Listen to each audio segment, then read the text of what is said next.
C'est parti. Alors, bonsoir à tous. Je peux dire tous parce qu'il y a au moins un garçon, Olivier, qui nous rejoint depuis la Martinique. J'en ai pas vu d'autres, mais je n'ai pas vu tous les noms. Et toujours bienvenue à cette invitation au voyage, hein. C'est le titre des conférences de Samuel.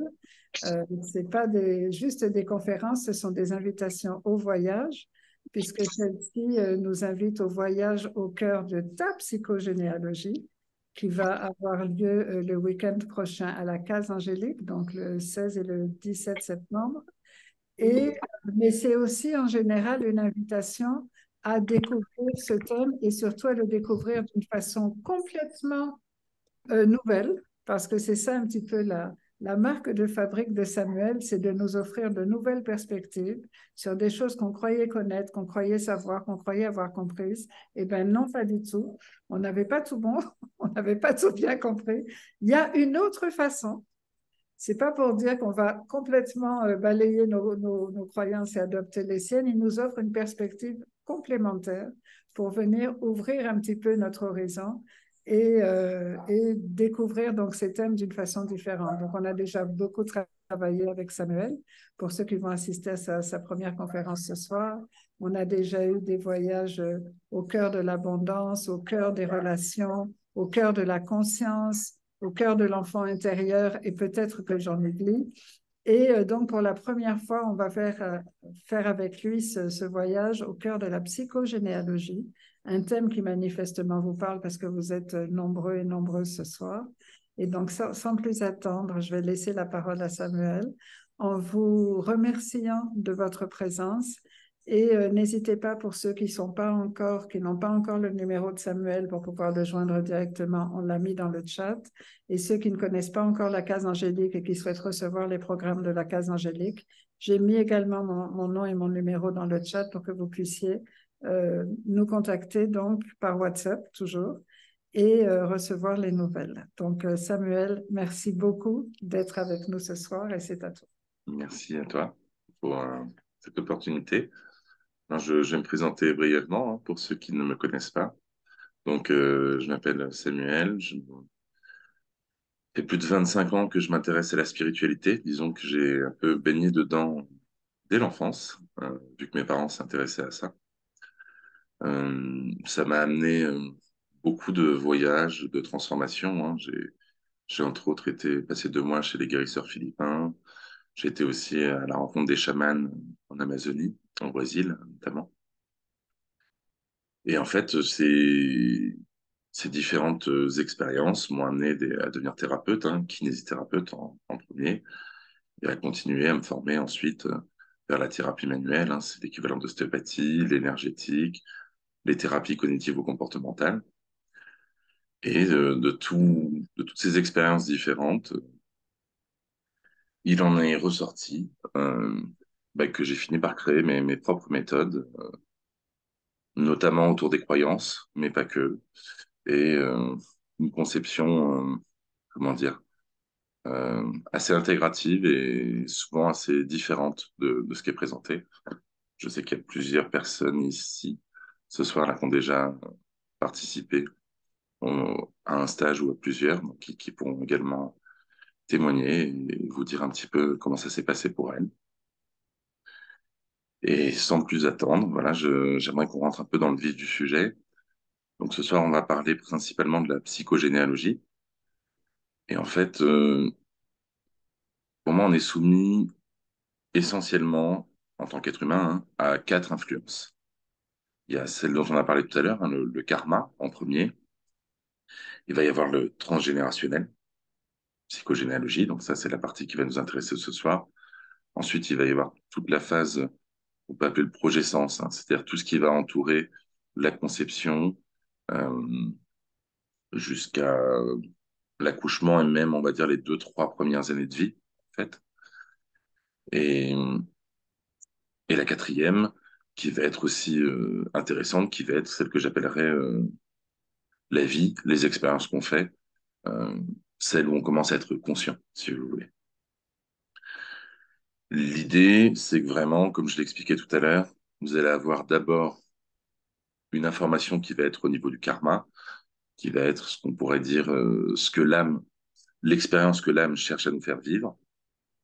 Pour ce faire, elle va chercher, on va dire, à ce qu'on s'incarne dans une famille qui va permettre que cette expérience soit vécue.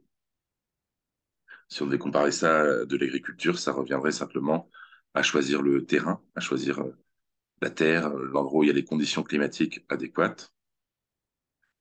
Ce terrain va permettre que déjà on ait la problématique dans l'énergie à un niveau à chaque fois de plus en plus dense, qui va aller s'incarner généralement, parce qu'on va retrouver ce traumatisme qui va être vécu de manière psychologique, je vous dis, soit dans la petite enfance, soit dans la gestation, dans la conception, pour enfin être revécu au final à différents moments de l'existence, jusqu'à ce que simplement on l'accepte, on en vive l'émotion, ou simplement qu'au niveau énergétique, on crée la clé énergétique qui va permettre d'avoir la solution. En fait. La solution étant toujours ce que l'expérience est là pour nous apporter. Donc, comme je le disais, la psychogénéalogie, qui est donc une des phases très importantes, et si vous êtes ici ce soir, c'est que cette phase vous parle. En fait, on va la retrouver à différents niveaux. Déjà, on peut être en lien sur jusqu'à 15 niveaux dans sa généalogie, sachant que le plus fréquemment, et concernant 80-90% des problèmes qu'on va avoir, on va dire, dans le quotidien, ça va plutôt être sur les 4 générations précédentes.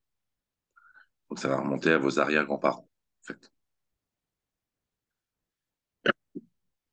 On va avoir ça, et on va avoir, en fait, ensuite, dans votre généalogie, si vous avez peut-être certains d'entre vous ont déjà fait d'ailleurs un arbre généalogique, hein, savoir un petit peu quelles sont leurs origines. Et si vous avez ça, vous savez que vous allez être davantage en lien aussi, par exemple, avec la position que vous avez dans la fratrie. Ça veut dire, si vous êtes le premier enfant, vous allez être davantage en lien avec les premiers enfants dans la généalogie. De la même manière, il va y avoir aussi le sexe qui compte, hein, qu'on soit un homme ou qu'on soit une femme, on va être davantage en résonance euh, là-dessus. Et je vous dis, bien souvent, en fait, on va être en résonance psychologique avec les parents, mais on va être en résonance biologique avec les grands-parents, arrière-grands-parents et arrière-arrière-grands-parents. C'est-à-dire que souvent, ce qui va voir aller jusqu'à créer des problèmes de santé, par exemple, va plutôt venir des générations précédentes. La généalogie, en fait, ce qui est intéressant, c'est qu'il y a vraiment plusieurs aspects. Là, je vous décris un petit peu comment ça fonctionne, mais il va y avoir bien sûr les blocages qui viennent de là. Et souvent, si vous êtes ici ce soir, c'est parce que vous le ressentez, vous le pressentez qu'il y en a. Euh, on peut dire par exemple si personne n'a jamais réussi à entreprendre dans la famille, ou mettons par exemple votre arrière-grand-père ou votre arrière-grand-mère a essayé d'ouvrir une entreprise, ça n'a pas fonctionné pour elle. C'est partie des choses qui arrivent. Elle a fait faillite, ou ça a été vécu comme un drame dans la famille. Bah, ça va avoir tendance à faire que dans les générations descendantes, en fait, soit on n'aura pas envie d'entreprendre, soit en fait, à chaque fois qu'on va le faire, ça va être soumis à l'échec. Tout ça parce qu'en fait, il y a une loi en biologique, hein, c'est Claude Sabat qui parlait de ça, qui est la loi de fidélité familiale, et qui fait que simplement, en fait, c'est vu comme tellement important d'appartenir à son clan qu'on va préférer euh, appartenir à son clan, donc c'est-à-dire à reproduire les mêmes schémas plutôt qu'à s'en libérer. Qu'est-ce qu'il y a souvent derrière, hein? C'est aussi ça, on va le retrouver beaucoup au niveau des croyances, hein, c'est l'un des axes sur lesquels on travaille justement dans ce stage. Ça va être comment aller se libérer de ça, et comment justement arriver à avoir la croyance que bah, même si on prend sa place et qu'on s'autorise à vivre sa vie, en fait, ça ne vient pas se mettre en contradiction avec l'appartenance qu'on a à son propre clan. Alors, juste pensez à couper vos micros, parce que là, alors, attends, je vais prendre le son Samuel, tu peux me parasite. mettre haute, comme ça je pourrais régler ça aussi pendant que tu parles, si tu es d'accord. Oui, oui, il faut juste que je vois comment le Les faire. trois Nommer types. animateur, c'est ça? Co-animateur. Animateur, c'est toi. Moi, juste co-animateur. Ouais, mais en fait, on avait déjà vu ça, il me le propose pas. Ah bon. En fait, si je te le mets, moi je l'ai plus maintenant, je peux t'y mettre, hein, c'est pas un problème pour moi. Ah non, ça va. Non, non. Hop. C'est bon. Donc voilà, pour tout le monde, s'il vous plaît, pensez à couper vos micros parce qu'en fait, ça fait du bruit déjà. Et puis aussi au niveau de l'enregistrement, ça coupe l'écran à chaque fois. Voilà, Ok. donc ce que je vous disais justement là-dessus, c'est surtout que qu'est-ce qui va nous intéresser, hein, en fait, dans la psychogénéalogie, c'est toutes les problématiques. C'est-à-dire, il peut en résulter le manque de confiance en soi à l'heure actuelle, un sentiment d'enfermement. Ça peut être aussi, alors, dans les deux sens, ça peut être des personnes qui n'arrivent pas à se mettre en couple, justement parce qu'ils sont en résonance avec quelqu'un qui a vécu un traumatisme trop important à ce niveau-là, ou à l'inverse, on peut avoir quelqu'un qui est très mal dans son couple, sent bien que ça ne fonctionne pas et que ça ne fonctionnera jamais, mais est incapable de se séparer simplement parce que, encore une fois, dans sa généalogie, peut-être parce que c'était une autre époque et qu'à cette époque-là, ça se faisait pas, les gens sont restés ensemble en se sentant, entre guillemets, contraints et forcés, et par cette fidélité, on continue de le faire. Ça peut toucher en fait la généalogie vraiment à toutes les problématiques en fait, qu'on peut ressentir.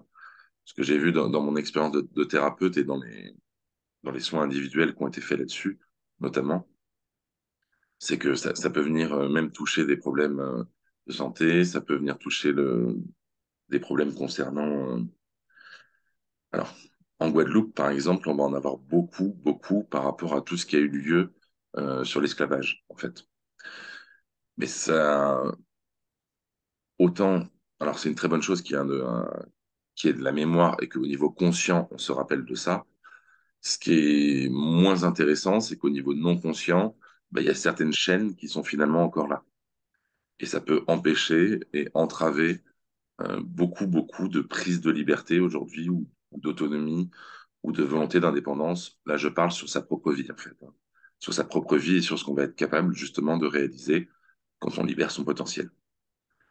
Et ça, c'est un sujet, effectivement, donc par rapport à ce que disait Stéphanie tout à l'heure, euh, et Véronique Barlagne qui a travaillé en Espagne. C'est vrai que quand j'ai travaillé en métropole, j'avais beaucoup moins. Alors, je vois qu'il y a quelqu'un qui demande de l'enregistrement. En fait, on est en train de faire un replay et le replay sera accessible. Donc, Casimir. Donc, c'est là-dessus, en fait, vraiment, l'idée, si vous voulez, c'est qu'il y a le non-conscient et le conscient. Et que quand on refait passer l'information vers un niveau conscient, on n'y est plus soumis. Pourquoi on veut ça? Simplement parce que on veut se libérer des conditionnements qu'on a. Et comme je vous disais, les conditionnements, on en a à différents niveaux. Et dans le transgénérationnel, il y en a beaucoup.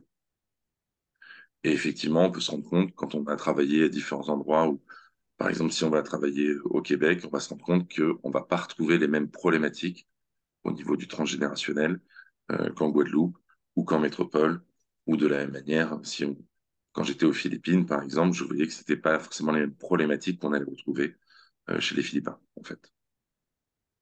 Ça, c'est vraiment, il y a toute une inscription qui est culturelle et qui passe essentiellement par le transgénérationnel, c'est-à-dire par les événements qu'ont vécu nos ancêtres. On va le retrouver ici, par exemple, au niveau des chiens, simplement. Les chiens qui ont été perçus comme étant extrêmement dangereux par les ancêtres, ben, on va avoir tendance, du coup, à maintenir ça aujourd'hui, même si ça n'a plus forcément de sens, de sens, je veux dire, rationnel et objectif dans notre réalité quotidienne. Ça, c'est parce que on n'est pas tant que ça, finalement, un être de raison, un être rationnel ou un être, on va dire, conscient. On est davantage inconscient, donc finalement, on est l'essentiel du temps soumis à un ensemble d'influences. Alors, est-ce qu'il y en a qui ont des questions sur cette partie déjà? Non.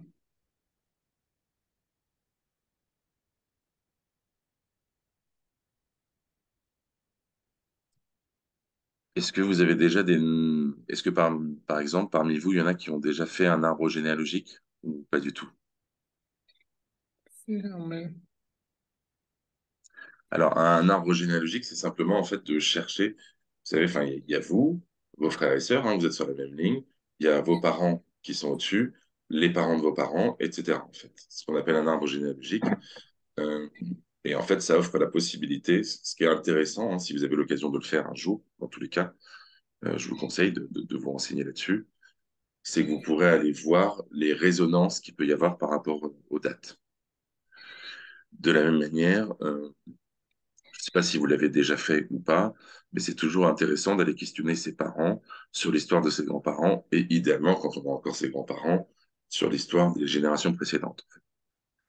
Plus on va connaître l'histoire de sa famille, plus on va comprendre les influences auxquelles on est soumis. Moi, l'idée et la façon que j'ai de fonctionner dans les stages, c'est justement, en fait, quand vous allez me raconter vos histoires et ce qui vous bloque maintenant, c'est je vais aller chercher dans l'énergie ce que je vais trouver et ce qui se passe, ce qui est en train de se jouer, en fait, en vous à cet endroit-là. Et quand on le trouve, on va aller le modifier en passant principalement par l'outil des croyances. Les croyances, en fait, c'est comment dire, c'est un peu comme le logiciel qui va interpréter l'énergie pour nous, en fait. C'est ce qui va donner euh, le point de vue qu'on va porter sur sa propre vie et sur la vie de son entourage. Ce qui est assez fou, en fait, on peut se rendre compte, hein, notamment quand on vient modifier ses croyances ou des fois quand on a des prises de conscience, c'est-à-dire quand on fait passer une information de son non-conscient jusqu'à son conscient, c'est à quel point, en fait, l'essentiel de ce qu'on est en train de vivre dans notre vie, en fait, est simplement soumis au point de vue qu'on porte sur soi et au point de vue qu'on porte sur les autres et sur ses propres situations. Ça revient simplement à dire que les émotions finalement qu'on va vivre au quotidien sont soumises au point de vue qu'on se raconte sur sa propre histoire. Ce qui est génial, c'est que quand on commence à se raconter une histoire différente sur soi-même, on va se mettre à vivre des expériences différentes.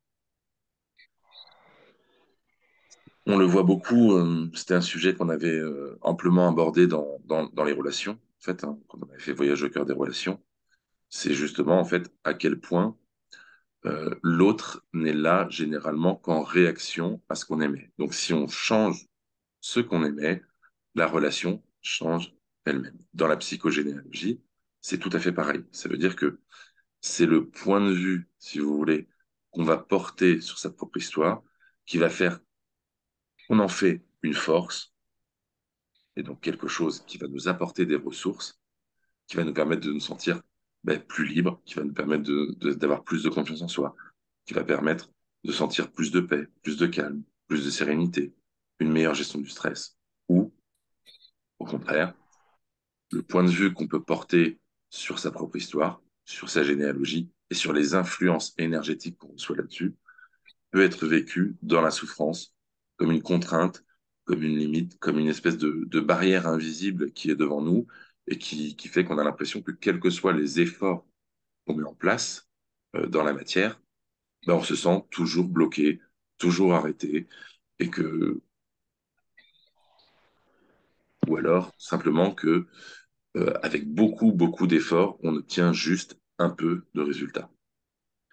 Ce que j'ai vraiment envie de vous dire et de partager avec vous ce soir, c'est qu'en fait, le point de vue qu'on va porter sur soi-même et la teneur des croyances qui nous composent vont faire que finalement, à un moment, on peut se rendre compte que ce mur n'a jamais existé et que c'est simplement nous qui nous sommes mis par rapport à comment nous nous sommes positionnés. Et ça, c'est finalement le point le plus important et qu'on va retrouver dans les différents thèmes, dont la psychogénéalogie. La manière dont on va se positionner par rapport justement à l'histoire de ses ancêtres, va faire que on va le sentir, par exemple, déjà, rien qu'en y pensant, soit en ressentant de la honte, de la culpabilité, ce qui veut dire que là on va plutôt être dans le côté négatif, soit on va le ressentir comme une immense fierté, puisque finalement, si on est là, un autre point de vue là-dessus, c'est aussi que on est l'aboutissement de tout ça. On est l'aboutissement de génération et de génération, et on peut dire de toute l'évolution qui a été avec. Donc c'est quelque part, bien souvent, hein, moi, ce que je vois quand je me connecte, ce que j'appelle la structure énergétique des gens, hein, et comment ils fonctionnent, c'est simplement à quel point en fait le potentiel est là, mais il est souvent limité et bridé, et il l'est par le point de vue qu'on se raconte sur soi-même et sur sa propre histoire. Je crois que Marie-Ange nous a rejoint. Alors, est-ce qu'il y a... Alors, je regarde un peu la question sur le chat. Marie-Ange, ça va? Tout va bien? Oui, tout va bien, Sam. Trop contente Je de vois te voir. oui. Je vois sur le chat qu'il y a une question qui a été posée sur l'auto-hypnose. Est-ce que tu peux poser la question au micro, s'il te plaît?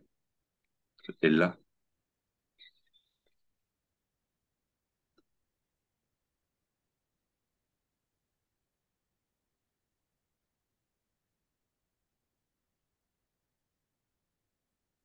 Ella, je ne sais pas si tu nous entends.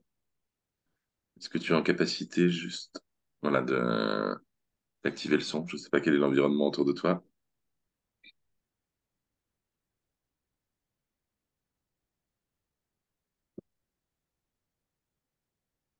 Ah, bon, je vais commencer à répondre en tout cas euh, à la question qui est posée. Donc oui, alors l'auto-hypnose, si tu fais allusion, c'est pour ça que je voulais que tu poses la question à voix haute pour savoir exactement ce que tu entends là-dessous.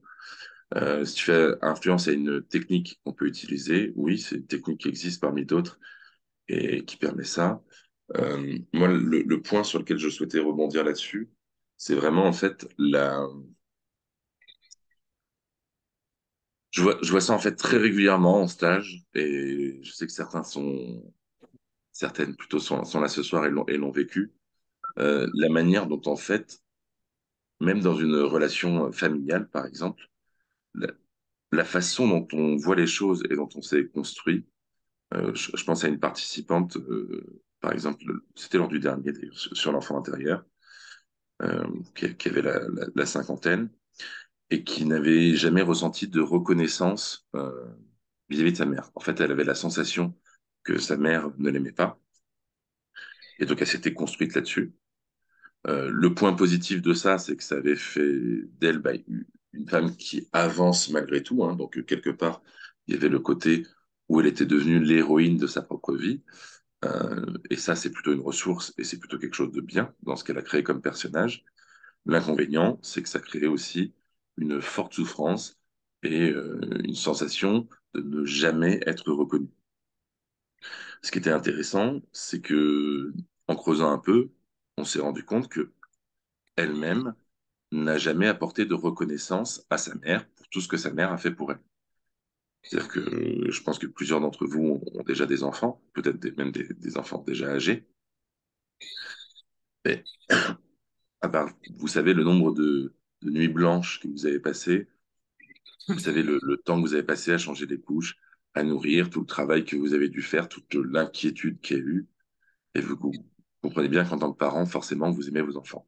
Donc si vous êtes face par contre à un enfant qui, vis-à-vis de vous, envoie de l'ingratitude en permanence, vous n'allez pas réussir, enfin, vous risquez de ne pas réussir, justement, même en tant que parent, à casser ce mur que l'enfant a créé pour se construire dans son processus de construction. Là où je veux en venir, c'est simplement que quand elle a réussi à simplement prendre conscience de ça et à changer son point de vue, elle s'est rendue compte que finalement sa mère ne lui en a jamais voulu, mais que la manière de tout ce qu'elle envoyait énergétiquement dans la relation faisait que sa mère ne pouvait que réagir comme ça. Ce qui est génial, c'est que toute la rancœur qu'elle avait, enfin toute l'amertume, en fait, elle a fondu en un instant. Parce que quand elle a changé de point de vue sur sa propre histoire, on n'était même plus à se dire il faut libérer toute cette énergie qui est bloquée depuis des années. Cette énergie, en fait, elle était bloquée et elle s'emmagasinait par le point de vue qu'on portait. Là-dessus, il y a un aspect qui est assez quantique, c'est-à-dire si on change son point de vue, en fait, c'est comme si cette énergie n'avait jamais existé. Et ce qui est génial, c'est que ça permet justement de changer la relation sans effort. J'insiste sur le sans effort, c'est-à-dire que enfin, moi, tout ce que je propose justement enfin, dans les stages, c'est d'aller travailler sur ce non-conscient, en fait, de le mettre en conscience et d'aller travailler sur les croyances de sorte qu'il n'y ait aucun effort à faire. On est piloté essentiellement par son non-conscient. Ça veut dire que si les informations changent à ce niveau-là, en fait, le changement se fait sans avoir à mettre en place quoi que ce soit dans sa vie. Ça, je l'avais beaucoup expérimenté dans les thérapies cognitivo-comportementales, hein. Il y en a plusieurs qui permettent d'arriver à ce genre de changement. Je l'avais vu aussi beaucoup en travaillant sur les arbres généalogiques, justement, dans la psychogénéalogie. Il y a un ensemble de techniques qui permettent de le faire, hein, dont plusieurs sont très efficaces. Mais là où je veux vraiment en venir, c'est que ce qui est génial, c'est qu'en fait, quand on réussit à solutionner quelque chose au niveau du non-conscient, hein, d'autres vont appeler ça le cerveau, l'inconscient, enfin, voilà. Moi, j'englobe tout ça sous le terme de non-conscient. En fait, les résultats qui sont produits dans la vie sont immédiats et durables. En fait, c'est-à-dire, c'est comme si, à un moment donné, le problème n'avait juste jamais existé. Je l'ai beaucoup vu en séance individuelle aussi sur les deuils, par exemple.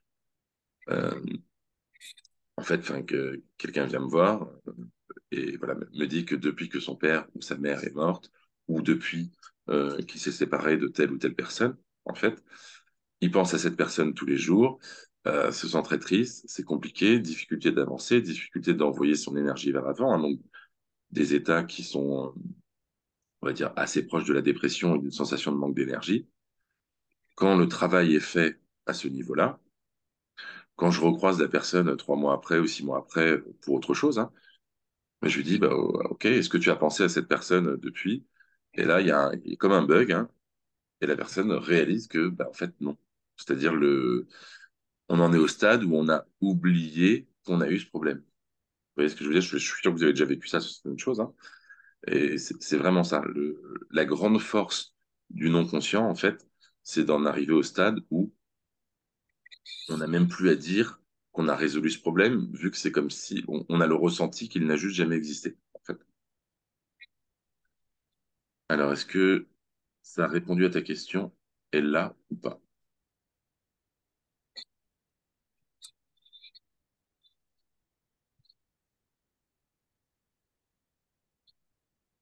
Oui. Ok. Est-ce qu'il y a d'autres questions là-dessus, sur la psychogénéalogie, par exemple? C'est un sujet, on pourrait en parler pendant des heures. Ce que j'aimerais savoir, c'est si vous avez des questions spécifiques là-dessus. Bonsoir. Bonsoir, les Question serait plus, pardon. Tout à l'heure, tu disais que au niveau des impacts des grands-parents, ça se voyait plus sur la santé, les parents plus sur le psychique. Comment est-ce, Généralement, oui. voilà, Oui. comment est-ce qu'on peut relier du coup un état de santé d'aujourd'hui à, à nos grands-parents ou arrière-grands-parents et travailler dessus? Est-ce que ça, avec quelles sont les techniques que tu utilises? Alors, déjà, bon, il y a bien sûr le décodage biologique. Je ne sais pas si tu as déjà entendu parler de ça, enfin, qui fait que Pas certains du tout. symptômes, en fait, vont nous. Alors, ça, c'est le docteur Hammer qui avait parlé de ça en premier, mais ensuite, tu as eu Claude Sabat et Gérard Attias, notamment, hein. Tu as aussi Christian Flech, tu en as pas mal qui ont fait du travail là-dessus. En fait, c'est simplement de chercher le lien entre une problématique physique, hein, donc un symptôme, et une cause psychique qui peut avoir eu lieu. Donc, chez nous ou dans les générations précédentes qui y donnent naissance. Tu as cet aspect-là. Euh, Moi, j'ai fait pas mal de choses comme ça. La manière dont je travaille aujourd'hui, c'est davantage, en fait, simplement, quand la personne va me parler de sa problématique, moi, je vais aller voir ce qu'il y a dans la structure en dessous. En fait, c'est-à-dire, qu'est-ce que l'énergie me raconte en dessous, là-dessus?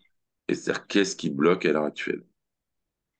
Ça peut avoir des incidences sur la santé, hein. C'est pas là-dessus qu'on cherche à faire le plus, parce que de toute façon, il n'y a que les médecins qui peuvent travailler réellement sur la santé. Euh, on est d'accord, je pense que vous connaissez la législation qu'on a chez nous, et j'ai pas cette prétention, je le dis tout de suite. Euh, mais je sais il y a beaucoup de choses qui peuvent changer sur le bien-être et qu'il y a un certain nombre d'états qui ne sont pas forcément fixés dans le temps. Je sais pas Ok. si ça répond à ta question. Oui. Donc l'idée, en tout cas, c'est toujours, euh, moi, la manière dont je vois les choses, si tu veux, quand on vient me parler d'une problématique, c'est comme un oignon, en fait. Dans un oignon, il y a plusieurs couches, ok? Donc, il va y avoir une première couche à quoi c'est relié. Et en fait, en descendant, plus on descend dans la structure énergétique, hein, c'est-à-dire plus la personne me parle de ce problème, ou plus, moi, quand je vais lui dire, OK, je vois telle couche, elle va me dire ce qu'elle en pense, quoi que ce soit. À ce moment-là, je vais voir une deuxième couche, etc. Et l'idée, ça va être d'aller voir, je vais toujours chercher au fur et à mesure la croyance la plus profonde que je peux trouver là-dessus. Parce que si on trouve une croyance qui est par exemple à 5 couches en dessous, bah, ça fait sauter d'un coup les 5 couches qui est au-dessus. Tu vois l'idée? Oui. Oui, complètement. C'est Ouais. c'est vraiment ça. Et c'est pour ça que ce qui est assez rigolo, c'est que d'ailleurs, euh, et certaines des personnes présentes ce soir justement étaient là pareil, au stage sur l'abondance. Le thème, c'est l'abondance. Et puis quand la personne me pose la question, je vois qu'en fait, chez elle, dans sa structure, au niveau de son non-conscience, qui vient travailler, c'est pas l'abondance, c'est la famille, en fait. Et c'est-à-dire ce qui empêchait que ça bouge, c'est la famille, si tu veux. L'idée, c'est toujours d'aller voir, en fait, qu'est-ce qui résonne en dessous. Oui. Et plus on touche une couche profonde, donc là, on va y aller donc, essentiellement au niveau de la psychogénéalogie. Ça va être vraiment on va dire, le thème du stage et ce sur quoi il va y avoir un grand nombre de croyances qui sont clairement sur ce sujet. Maintenant, quand il y aura les problématiques personnelles qui vont être posées, hein, même là-dessus, on va voir que ça peut tout à fait être dérivé sur autre chose. Et ça, on le fait. Enfin, on suit parce que de toute façon, quand une question est posée dans un groupe, c'est ça qui est l'avantage, hein. Certains appellent ça l'effet miroir, pas forcément le terme que je lui donne, mais il va y avoir des résonances, en tout cas chez d'autres personnes. Et, et il m'arrive très souvent en stage que il y ait deux, trois personnes qui soient sur le même problème. Et en fait, celle qui me pose la question, je peux pas la faire bouger directement. Par contre, il y en a une autre qui va me poser la question 1 heure plus tard euh, et qui est sur la même chose. Et en la faisant bouger en elle, c'est-à-dire en lui parlant, en lui donnant la clé pour elle, les deux ont bougé à ce moment-là. Tu vois ce que je veux dire? C'est-à-dire qu'on peut faire bouger en direct et en indirect aussi. La force du groupe. Pardon? La force du groupe, oui. Oui. La force du groupe, et c'est aussi toute la subtilité, ça va être vraiment de ressentir l'énergie. C'est-à-dire qu'il y en a qui vont pouvoir passer entre guillemets en frontal, hein, c'est-à-dire on va pouvoir leur dire le truc. Il y en a, ils vont pouvoir l'accepter que quand ils vont entendre l'information sans se sentir visés, être le centre de l'attention à ce moment-là, tu vois. Et Ok. ça, c'est le fonctionnement de chacun. Et moi, mon job, c'est de ressentir tout ça, en fait.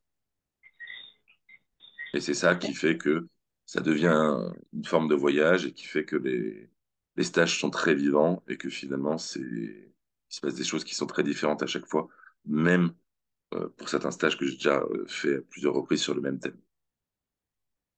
Alors, ça répond à ta question, Leslie, en tout cas? Oui, oui, parfait. Et ça me confirme que je fais mon inscription pour ce week-end. Super, avec plaisir.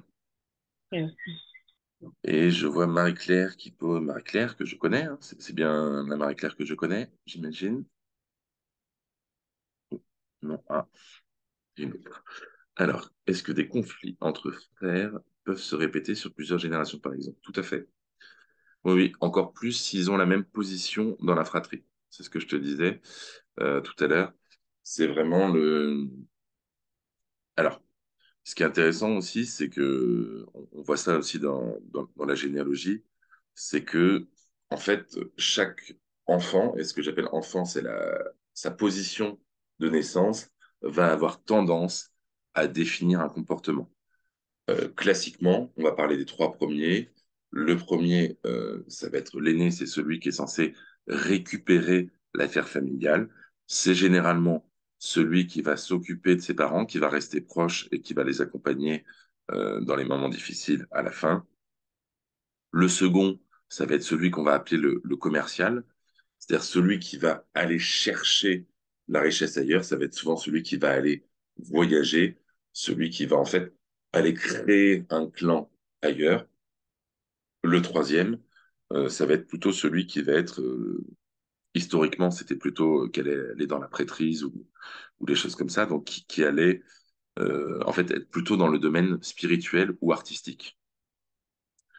Là où je veux en venir en disant ça, c'est que ça va permettre de comprendre déjà davantage qui on est par rapport à ça. Et on peut aussi découvrir des incohérences de cette manière. C'est-à-dire que, par exemple, vous êtes un numéro 2 au niveau de la fratrie, et vous voyez que vous avez clairement un comportement de numéro 3. Ben, ça peut laisser penser qu'il y a eu un enfant mort-né, soit qui peut être mort-né, enfin, très tôt.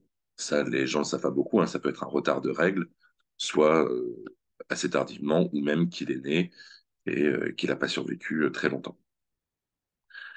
C'était pas exactement le sens de ta question, Marie-Claire, mais c'était le moment de dire ça. Oui, il peut y avoir, si par exemple, donc, deux ou trois générations avant, tu vas avoir un conflit très fort entre un numéro 2 et un numéro 3, tu vas pouvoir le retrouver, là, par exemple, chez tes frères et sœurs, entre un numéro 2 et un numéro 3. De la même manière, donc je vous ai parlé des trois premiers, on sait qu'il y a des familles qui sont bien plus nombreuses que ça, mais le quatrième va avoir un programme de numéro 1, on va appeler ça un programme de secours, le cinquième, un programme de numéro 2, le sixième, un programme de numéro 3, et ainsi de suite. Le septième, à nouveau un programme de numéro 1, le huitième de numéro 2, le neuvième d'un numéro 3. Donc c'est le lien qu'on va retrouver dans le transgénérationnel, il est là-dessus. En fait, là où je veux en venir là-dessus, hein, particulièrement sur la psychogénéalogie, mais ça reste vrai dans tous les domaines, l'énergie est toujours en train de chercher une solution. Donc en fait, si on est en train de revivre un conflit qui a été vécu dans le transgénérationnel, c'est parce qu'en fait, l'idée, c'est d'arriver à le dépasser, à s'en libérer. C'est comme de l'énergie qui est bloquée. Ce qu'elle a besoin à un moment donné, c'est simplement de circuler. C'est la raison pour laquelle on le revit. Voilà où j'en viens, c'est que il y a deux façons, entre autres, de le faire circuler. La première qui est d'accepter pleinement l'expérience et de la vivre, en fait, de la vivre, de la traverser, c'est-à-dire d'en accepter l'émotion et d'exprimer l'émotion, hein, que ce soit de la tristesse, de la rage, du désespoir, euh, le sentiment d'être abandonné, rejeté, etc. Ça, à un moment donné, si on va vraiment s'y connecter, on va le revivre. Si on va s'y connecter encore plus dans ce qu'on y vit dans le présent, et c'est encore davantage vrai si on a conscience de ce qui s'est vécu en plus dans les générations précédentes à ce même niveau. Donc ça, c'est une chose. De la même manière, aussi dans son transgénérationnel, on va pouvoir aller libérer des choses simplement. On parlait de l'esclavage tout à l'heure, et une des approches qui peut permettre d'aider, c'est, si c'est par exemple votre grand-père, votre arrière-grand-père, euh, c'est d'aller simplement se connecter à eux et de voir ce que vous, ça vous fait vivre comme émotion.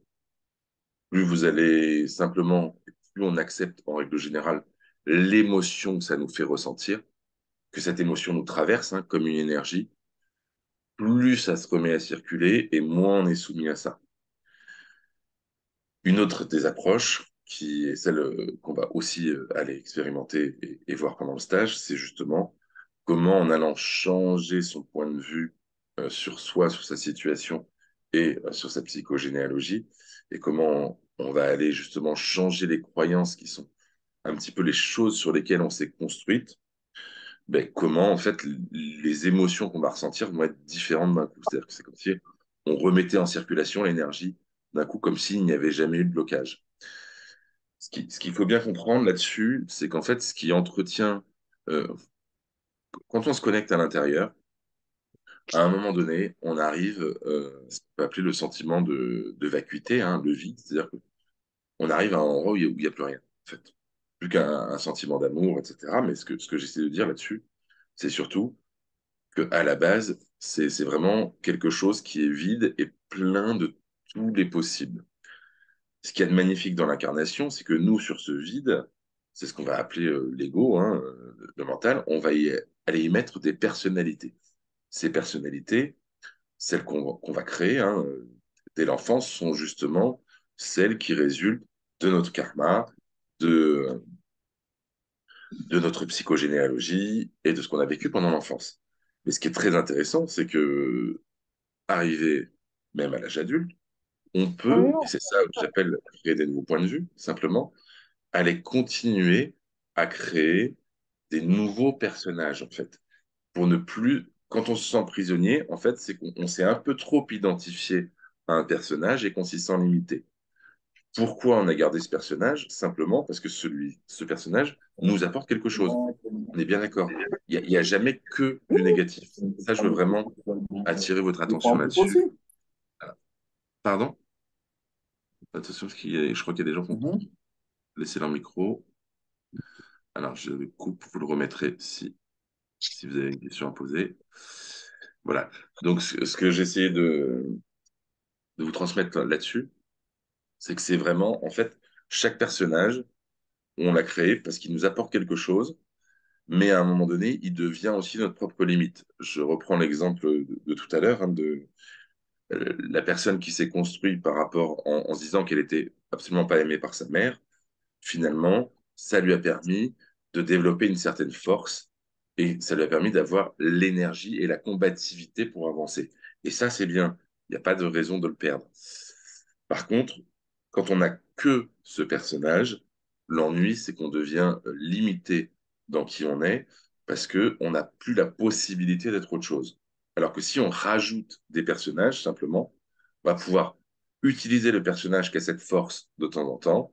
Et puis quand on voit qu'on est dans la souffrance à cause de ça, c'est-à-dire qu'on manque de reconnaissance ou quoi que ce soit, on va avoir un autre personnage qui est issu d'un autre point de vue, qui est issu du fait qu'en fait, ben, sa mère, en l'occurrence, l'a toujours aimé à sa manière, et qu'en fait, c'est OK. Donc, qu'elle peut compter sur les autres. L'avantage de ce deuxième personnage, c'est que ça va être un personnage qui est capable de compter sur les autres, qui se sent entouré et qui se sent reconnu. L'inconvénient de ce deuxième personnage, hein, parce que encore une fois, chaque personnage a ses avantages et ses inconvénients, c'est qu'elle aura du mal à réussir quelque chose seule. Vous voyez, c'est pour ça que l'idée, c'est vraiment de passer d'un personnage à l'autre au gré des besoins, en fait. De ne plus être. L'idée, ça va vraiment être d'élargir qui on est, en fait. C'est vraiment comme ça que je vois la chose. Et c'est en ce sens que quand même, au niveau de son non-conscient, on a tendance à maintenir ses propres limites. Et c'est exactement là-dessus qu'on va aller travailler. Est-ce qu'il y a d'autres questions là-dessus? Marie-Claire, ça a bien répondu à ta question? Oui, tu m'avais dit tout à l'heure. Est-ce qu'il y a d'autres... Samuel, Oui. oui, j'avais une question en lien avec ce que tu évoquais sur la psychogénéalogie qui est spécifique aux Antilles. Quelles sont les deux ou trois croyances que tu as remarquées qui sont très prégnantes sur nos territoires? Ben, vraiment, alors ici, on est vraiment sur tout ce qui va toucher pour moi à la liberté et à l'entrepreneuriat, qui est très difficile. On sent que c'est beaucoup plus compliqué là-dessus. Alors, c'est pas, je peux pas te donner deux, trois croyances comme ça. On va aller en voir quelques-unes parce que il y en a pas mal. C'est-à-dire, ça dépend plutôt à chaque fois de quel est le problème spécifique pour chacun. Mais il y a ça. On va remarquer aussi qu'il y a certaines pathologies qui va y avoir beaucoup plus, comme le diabète, par exemple, aussi. Ça va être plus dans le représenté biologique. Ok. Mais, mais vraiment, ouais, moi, c'est vraiment ce qui me vient le plus quand tu me poses la question comme ça, là, c'est la notion de liberté, de capacité, en fait, de croire en soi et en ses possibilités, créatives, en fait, Ouais. qui va se D'accord. traduire dans ta vie par, la manière, en fait, d'aller réaliser, des projets. Dit, autrement, ça va expliquer pourquoi il y a, beaucoup plus de personnes qui vont s'intéresser à un travail qui va être basé sur la sécurité, beaucoup plus que sur la liberté. Tu vois mieux ce que je veux dire quand je réponds comme ça ou pas? Oui, mais en même temps, cette liberté, ça fait partie. Ah oui, on a la croyance qu'on ne peut pas l'obtenir, c'est ça? C'est ça. Pourquoi? Parce qu'en fait, le problème qui est en dessous, ça touche l'insécurité, finalement. Donc, si tu me demandes les croyances qui sont que je vois les plus profondes là-dessus, elles sont sur l'insécurité. Si tu te sens en insécurité, si tu veux, tu vas aller chercher dans ta vie en permanence la sécurité. Donc la sécurité, par exemple, dans le monde professionnel, tu vas la trouver, dans un emploi, idéalement dans un emploi d'État, par exemple, parce que dans un emploi d'État, c'est justement ce qui t'offre. Tu as peu de liberté au final parce que tu choisis absolument pas tes horaires. Le salaire, tu sais déjà à l'avance qu'est-ce qui sera toute ta vie. Tu choisis pas toujours tes vacances. Enfin, je veux dire, selon les postes que tu as là-dedans. C'est Mais quand on va choisir ça, c'est pas une histoire de c'est une bonne ou une mauvaise chose, hein. C'est vraiment ça que je veux dire. C'est plus, ça montre par contre qu'est-ce qu'il y a en dessous. Ce qu'il y a en dessous, c'est la recherche de la sécurité. S'il y a une recherche de sécurité, c'est qu'il y a un sentiment d'insécurité qui est fort. Si j'en reviens sur le transgénérationnel, parce que c'est ça la question, le thème ce soir, cette insécurité, ici, notamment, elle est transmise de génération en génération. Parce que si tu remontes à 3 générations, 4 générations, bah, t'imagines bien que le sentiment de sécurité, il devait pas être dingue quand tu n'avais aucun choix et quand le seul moment où tu essayais de prendre un peu de liberté, justement, bah, tu risquais des réprimandes, voire bien pire. Ok, c'est clair. Est-ce que ça répond à ta question? Oui, oui, tout à fait. Merci. C'est le... Donc, je parlerai plus de thèmes que que de croyances spécifiques, parce que des croyances spécifiques, des croyances, il y en a vraiment beaucoup. Enfin, en stage, on, on en aborde, au moins 100 ou 200 par personne. Enfin, sur un ensemble qui en comprend généralement 6 ou 800, parce que chacun les a pas toutes, mais, c'est pour dire, enfin, on en a beaucoup, beaucoup, en fait.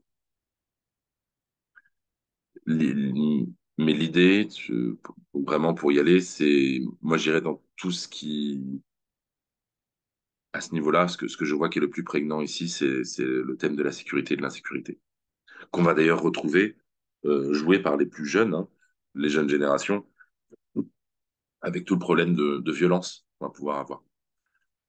La violence, les gangs qui peut y avoir, enfin, ces gens-là sont encore une fois, même si c'est pas d'une manière qui est très simple, dans la recherche justement, de retrouver, cette liberté. C'est parce qu'ils se sentent en insécurité, ils vont se regrouper, ils vont essayer de devenir forts pour chercher la sécurité. Donc ils sont en fait dans cette recherche, même si la manière après dont ça s'incarne et dont ça se joue est peut-être pas la plus adaptée. Mais en même temps, ils sont pas. Si on regarde dans les stades émotionnels, euh, la violence, c'est pas génial, mais, tant qu'il y a la violence, ça veut dire que les gens n'ont pas complètement renoncé non plus.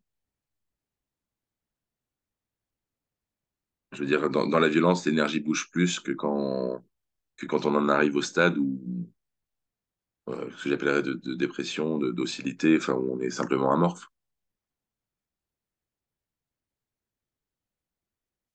Ce que j'essaie de dire par là, en fait, hein, c'est que la vie va toujours faire, et au travers des générations, c'est encore plus vrai, à ce qu'on n'apporte les solutions euh, à tout ce qui nous bloque, nous, mais tout ce qui nous bloque, nous, est la résultante de tout ce qui a bloqué nos ancêtres avant, dans leurs histoires.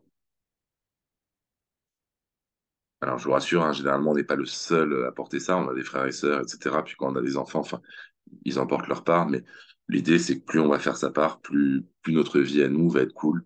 Et plus ça va également alléger l'entourage. C'est-à-dire que le travail qui peut être fait va vous aider vous, mais ça va aussi aider frères et sœurs. Et si vous avez des enfants, vos enfants, si vos parents sont encore là, ça peut tout à fait aussi les aider et ressurgir sur eux, en fait.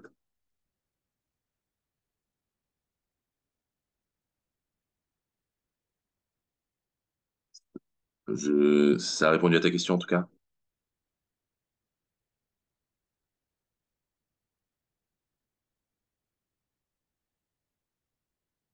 Alors, je vois qu'il y a une question sinon sur le chat de Dolores. Comment on fait les recherches de croyances transgénérationnelles? Ben, comme les autres, en fait. Enfin, c'est-à-dire, moi, je vais arriver avec un ensemble de ces croyances-là, déjà, que j'ai déjà trouvé, que j'ai déjà pu tester. Et ensuite, il va y avoir des moments d'échange où là, je vais aller voir, en fait, quand il y a quelque chose qui bloque chez la personne, ce que je trouve. Euh, Moi, je les vois en fait comment dire ça? En fait, c'est dans la résonance énergétique, c'est un peu difficile à définir, mais on va dire pour faire court qu'elles m'apparaissent comme ça. En fait, je vais les voir dans les différentes couches de la structure. On peut appeler ça une forme de clairvoyance ou autre. De toute façon, c'est que des termes, mais c'est de façon intuitive, si tu veux. Mais l'idée, c'est que c'est vraiment, en fait, moi, je vais aller voir ce qui me bloque chez moi quand la personne me parle. Et de la même manière, je vais descendre les couches et je vais aller chercher le niveau le plus profond que je vois dans la relation et que je vais pouvoir donner. Et ensuite, l'idée de toute façon, hein, c'est qu'il va y avoir le test kinésiologique, mais on va le voir aussi tout à l'heure. On va faire quelques croyances comme ça là, déjà ce soir, qui va permettre de valider ou non l'information qui est trouvée. Une fois qu'elle est validée, hein, par exemple, on trouve telle croyance, effectivement, si on voit que tu as cette croyance, on la déprogramme et on vérifie qu'elle s'est bien déprogrammée. La vérification, elle est simple, hein, c'est que tu as ton test kinésiologique qui change déjà, mais bien souvent, quand tu avais une émotion associée à cette croyance, bah, tu vois que tu l'as plus. C'est-à-dire que quand tu la relis ou quand on te l'évoque, il n'y a plus de réaction émotionnelle, c'est-à-dire que cette croyance ne vient plus faire réagir ton système énergétique. Elle est plus dans le système, simplement. Alors, avant qu'on passe à la partie pratique, est-ce que, par exemple, je vois qu'il y a Evie qui est ici, qui a déjà fait les stages. Est-ce que tu peux nous dire quelques mots? Evie et sa sœur Annie-Flore avaient fait le stage sur l'abondance. Et j'ai pas forcément vu tout le monde.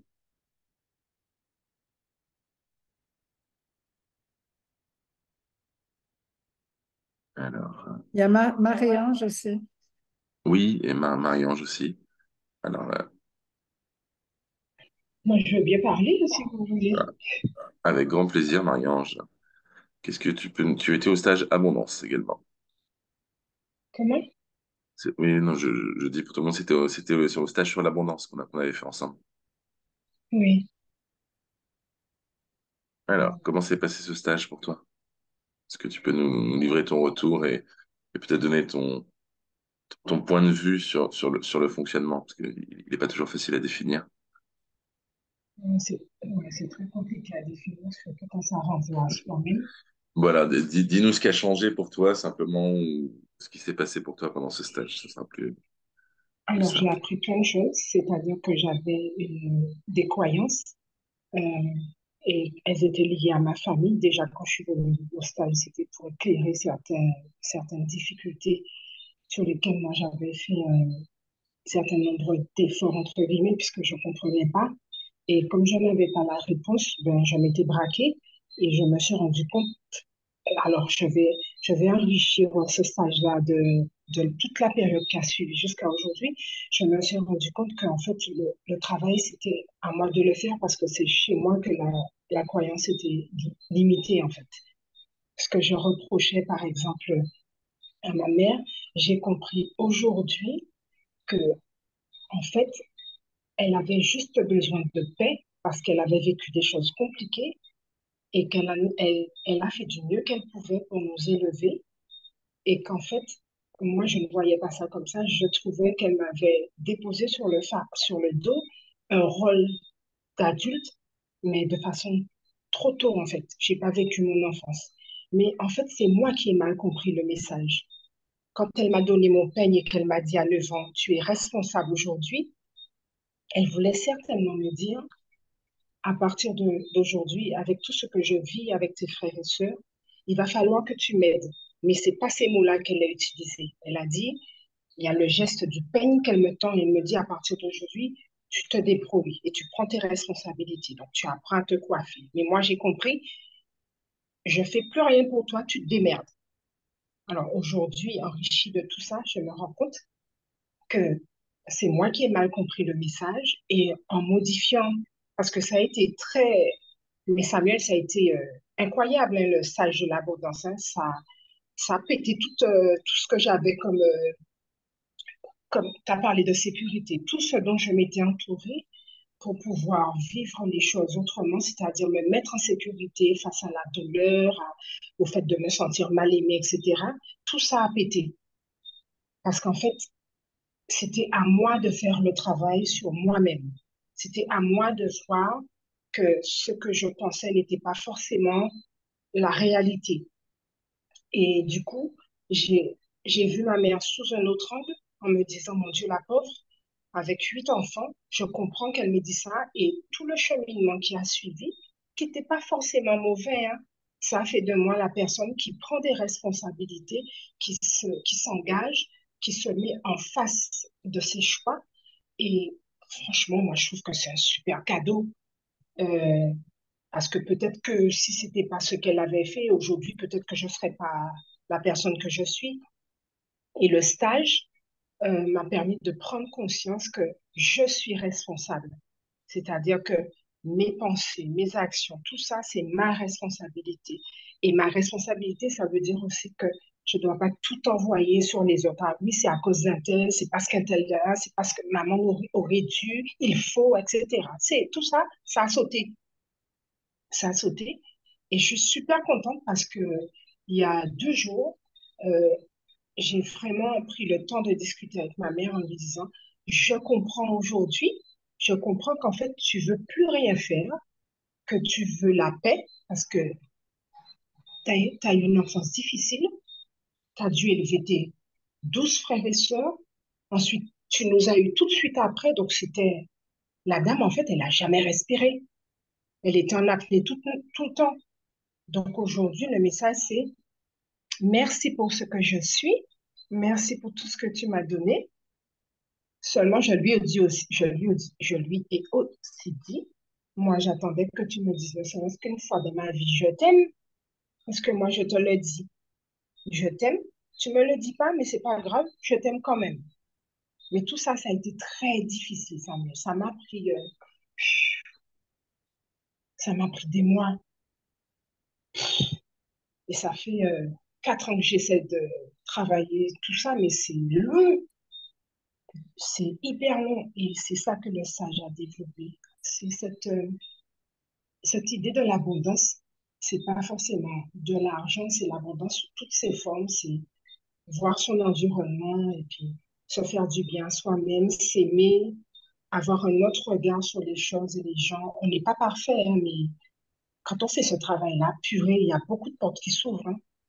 C'est waouh, c'est chaud, c'est formidable. En tout cas, merci. Merci de me permettre de dire ça. Mais le travail commence par nous. Avec grand plaisir, Marie-Ange. Merci pour ton témoignage. Effectivement, enfin, ça fait bouger beaucoup de choses. Et le fait de changer de point de vue sur soi, ça ouvre des portes, clairement. Et donc, merci de l'avoir partagé avec nous.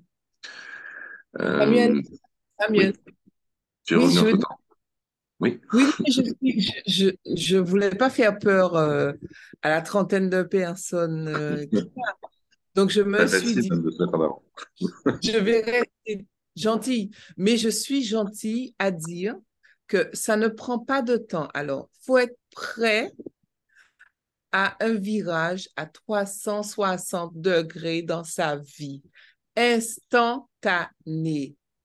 Quand Samuel Dubois, vous êtes en fait juste à côté de lui et vous avez juste une parole, deux paroles, trois paroles qui sortent de sa bouche, le stage de l'abondance, c'est vraiment l'abondance. L'abondance dans tout le sens, tout son sens, mais l'abondance dans tout, à tous les niveaux.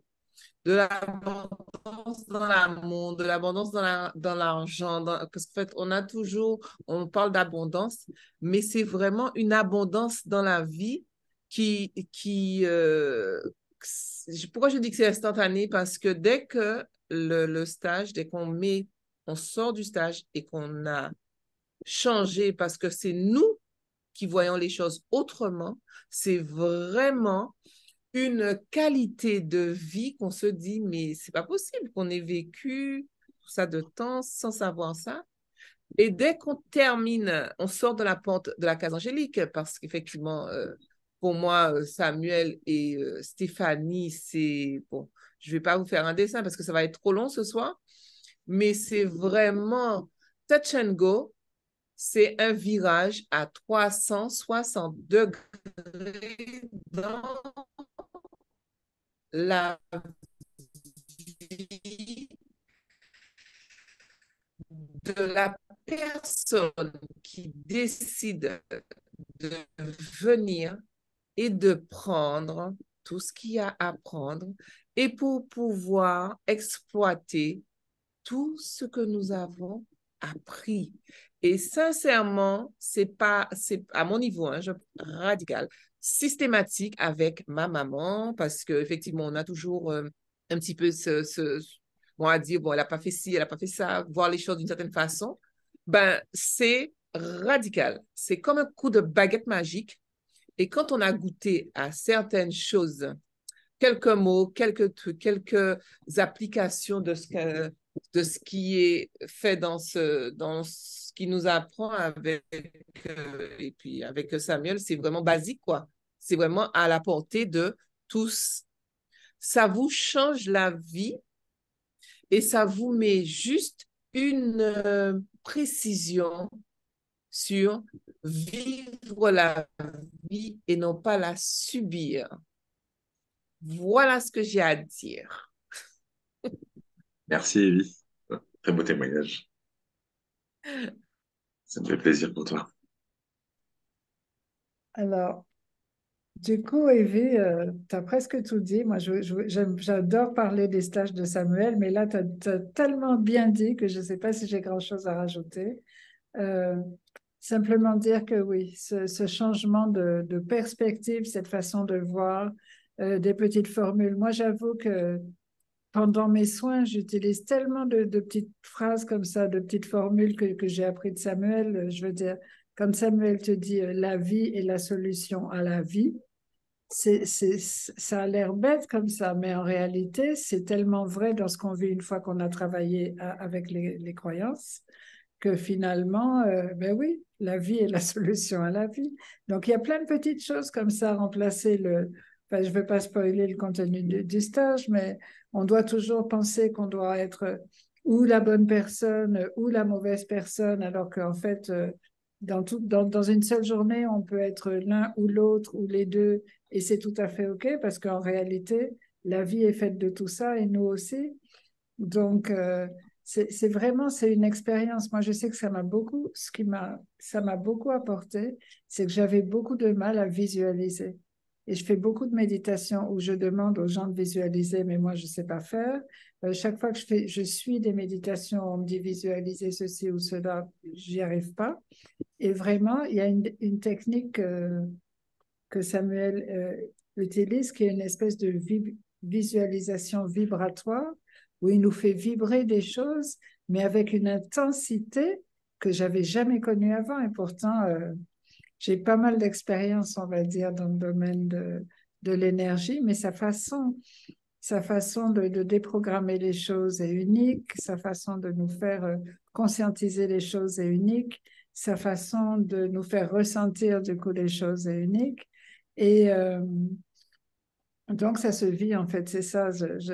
J'ai beaucoup aimé le partage des vies parce qu'il est tellement expansif et on a l'impression qu'elle a même pas encore tout dit, mais on voit à tous les niveaux auxquels ça peut toucher, quoi. Par contre, j'ai vu, donc je vous encourage vraiment à faire au moins un stage avec Samuel. Et aussi, comme on a dit, et d'ailleurs, ça a été l'expérience d'Evie et de Marie-Ange, elles ont fait le stage sur l'abondance, mais ça a beaucoup changé leur relation avec leurs parents. Donc, et puis les gens qui ont fait le stage sur les relations, ben, ça a beaucoup changé leur relation avec l'abondance. Donc, si vous voulez, c'est un peu une poupée russe, quel que soit le thème par lequel on rentre, en réalité, à partir du moment où on a cet accès privilégié à notre inconscient et à tout ce qu'il contient, il y a plein de choses qui vont bouger dans plein de domaines de la vie. Mais si je devais résumer ce que ça m'a apporté de l'aisance. Ça m'a apporté une autre, une autre expression que j'aime beaucoup de Samuel, c'est fous la paix à ton humain. Et j'ai appris à faire ça grâce à lui, alors que j'avais toujours été tellement exigeante envers moi-même et envers les autres, et puis qu'il fallait que je contrôle tout, etc. Et il m'a appris juste à me foutre la paix, à m'autoriser à pas être parfaite tout le temps, ou même être imparfaite tout le temps, ça me va aussi. C'est vraiment quelque chose, ça m'a apporté une libération et une respiration, de se donner le droit d'être qui on est, comme on est, et que c'est OK. C'est OK. Ouf. Ça va mieux en le disant. Et je ne sais pas si tu avais vu, il y avait une question en ligne de Dolores qui demande comment tu fais pour... Alors attends, je vais te la lire, je l'ai là. Pouvez-vous me dire comment vous procédez pour rechercher les croyances transgénérationnelles? Elle a pris en cours de route, hein. Donc c'est possible que Oui, tu peux expliquer, mais ah, tu peux... j'ai répondu normalement à cette question. Ah, Enfin, en gros, c'est là où j'ai parlé des couches d'oignons, enfin, et ah du oui. fait que alors, je vais la redire pour s'il y en a besoin, mais c'est vraiment alors, la validation se fait par le test kinésiologique, hein, ça c'est pour vous. Moi, la recherche, en fait, enfin, on peut dire qu'elle est intuitive, c'est-à-dire je ressens et je perçois l'énergie, hein, par différents canaux, et je vais chercher à descendre petit à petit dans la structure, en fait. C'est-à-dire descendre les différentes couches d'oignons pour aller chercher petit à petit quelles sont les croyances de plus en plus profondes par rapport à ce qui est demandé, en fait. Voilà, ce que je vous propose maintenant, c'est un petit atelier pratique, hein, simplement. On va voir le test kinésiologique, on va pouvoir aller tester quelques croyances comme ça, hein, sur le thème un petit peu de la psychogénéalogie, et en faire la correction, si ça vous convient. Donc, pour ce faire, en fait, le test kinésiologique, hein, il en existe plusieurs. C'est un Arriva a test connecter-moi, visuel. regardez ça. Pardon? Arriva a connecter-moi à cette réunion-là, regardez ça. Arriva a connecter-moi à cette réunion-là, regardez ça. Ok, Pardon, demain. ok. Bonne soirée. Donc, le test kinésiologique, en fait, simplement, vous pouvez le faire de plusieurs façons. Moi, un que j'aime bien, c'est avec les doigts comme ceci. Vous voyez, donc j'essaie de le montrer bien à la caméra. Et en fait, là, simplement, on va tester un oui. Un oui, en fait, quelque chose qui est considéré en fait comme vrai dans notre système. Notre système va rester fort, donc en fait, on va garder de la force, alors qu'un non, en fait, on va avoir un petit moment où on a une légère perte de force, hein. J'insiste sur le fait que cette perte de force, elle est minime, hein, elle est peut-être de 20-30%. Et donc, l'idée pour vous, c'est d'aller trouver, en fait, la tension que vous devez mettre dans vos doigts pour sentir la différence que vous allez avoir entre un oui et un non. Donc, si vous résistez de toutes vos forces, vous verrez qu'un oui et un non, ça ne changera pas, hein. Moi, je sais que je mets aux alentours à peu près de 50 à 60% de ma force, mais simplement d'aller trouver la différente sensation. Je vais vous montrer trois tests. Comme ça, vous allez tester les trois et voir s'il y en a un avec lequel vous êtes plus à l'aise. Le deuxième, c'est la même chose en fait que le premier, c'est juste que là, on va mettre son doigt ici, on va avoir un oui qui va tenir, un non qui va relâcher. Et le troisième se fait debout simplement. C'est un debout, les pieds joints. Et en fait, un oui va nous faire pencher en avant, un non va nous faire pencher en arrière. On peut le faire assis, hein, comme je le fais là quand on a l'habitude, mais au début, c'est plus facile debout. Donc, je vous invite à tester ces trois tests et à voir s'il y en a un avec lequel vous êtes euh, suffisamment à l'aise. Pour l'instant, vous posez juste la question oui et non.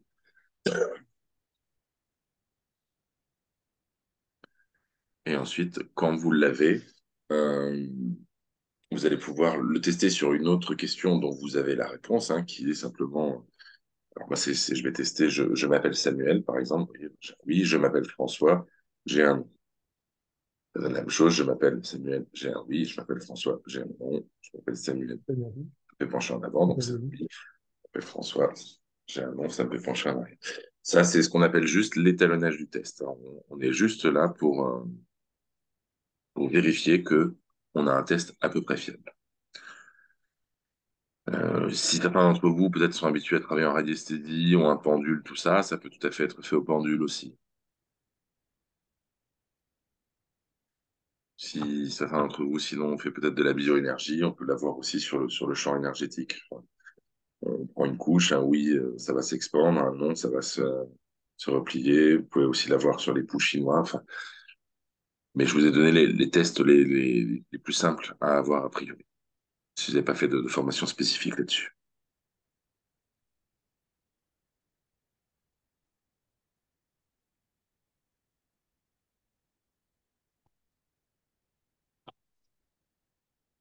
Alors, est-ce que le test est OK pour tout le monde? Est-ce que quelqu'un rencontre une difficulté avec l'un de ces tests? Parce qu'après, je vais vous citer quelques croyances que vous allez justement pouvoir tester et pour voir si vous les avez ou pas. Ce sera des croyances limitantes. Donc, ça veut dire que que si vous avez un oui, vous êtes pour l'instant porteur de cette croyance dans votre système. Si vous avez un non, ça veut dire que cette croyance ne vous concerne pas.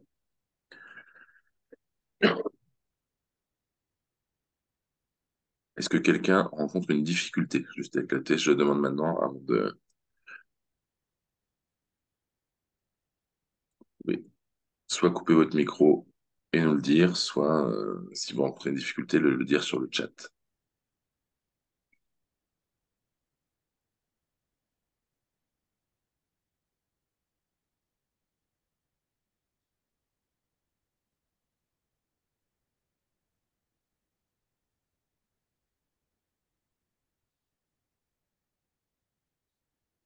Alors, personne ne s'est exprimé. J'imagine que c'est OK.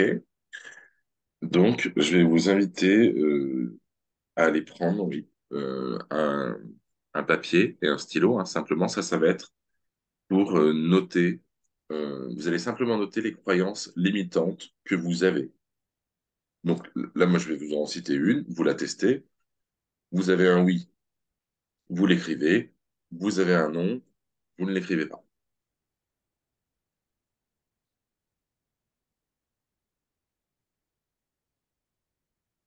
Je vous laisse 30 secondes pour aller chercher un papier et un stylo pour ceux qui n'en ont pas sous la main.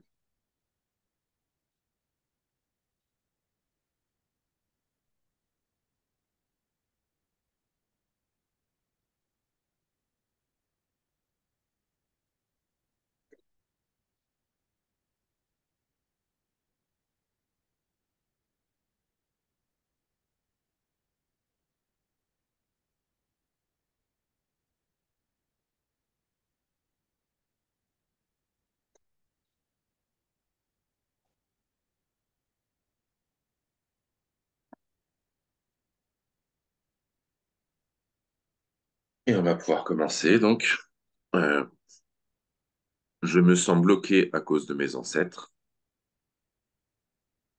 Donc, vous la testez. Si vous avez un oui, vous l'écrivez sur la feuille. Si vous avez un non, vous attendez la prochaine croyance que je vais citer. Je vous laisse quelques secondes, le temps de tester et le temps de l'écrire. Donc, on est d'accord que tout ce que je suis en train de parler là, c'est des croyances limitantes. C'est des croyances qu'on préférerait ne pas avoir dans son système parce qu'elles vont plutôt avoir tendance à bloquer notre énergie et surtout donc à nous faire vivre des expériences désagréables, euh, à contrario des croyances positives hein, qu'on n'abordera pas ce soir, qui sont abordées pendant le stage, mais qui sont plutôt des croyances qui vont permettre à notre énergie de circuler encore mieux, de créer et d'amener Attends, des... excuse-moi, Samuel. Oui, et là, Oui. Tu as dit, après avoir pris le papier, si la croyance limitante résonne avec nous, on l'écrit, et si elle ne oui. résonne pas, on l'écrit pas. Ouais, alors plus que raisonner, j'ai plutôt utilisé, enfin, si le test kinésiologique que j'ai montré, en fait, c'est vraiment de la tester. Tu as pu faire le test ou pas? Je sais pas, parce que Oui. peut-être certains d'entre vous me suivent sans la vidéo, je sais pas. Si j'ai mon papier avec moi, c'est juste pour être sûr que si on s'identifie à cette fausse croyance, on la note, et si on récolte un non après le test kinésiologique, on n'écrit pas la fausse croyance. C'est ça, Ok, d'accord. c'est ça. Après, voilà, il peut y avoir une subtilité, mais globalement, c'est ça. C'est que des fois, tu peux avoir un non, alors que la croyance, tu vois, émotionnellement, là, quand tu l'entends, ça te sert. Ça veut dire que tu l'as, mais qu'elle n'est pas prête pour être déprogrammée ou qu'il faut en déprogrammer d'autres avant, tu vois. Mais donc, dans tous les cas, tu ne l'écris pas parce qu'on va pas les. C'est-à-dire que ton système, il a besoin qu'on fasse autre chose avant.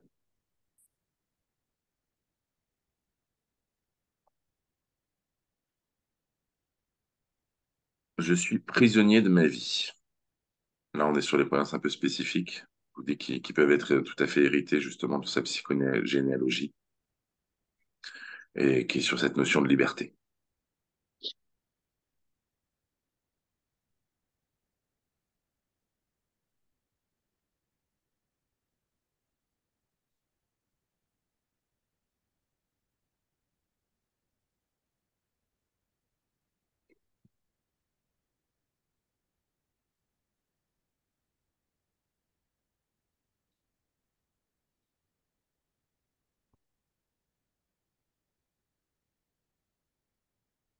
Je me sens coupable de ce qu'ont vécu mes ancêtres.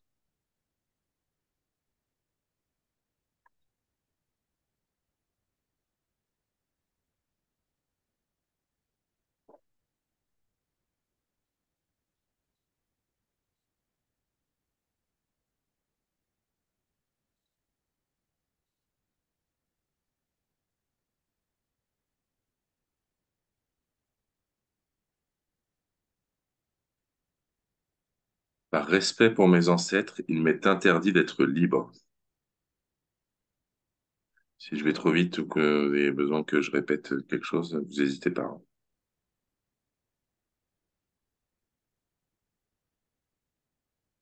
Je répète la dernière. Par respect pour mes ancêtres, il m'est interdit d'être libre.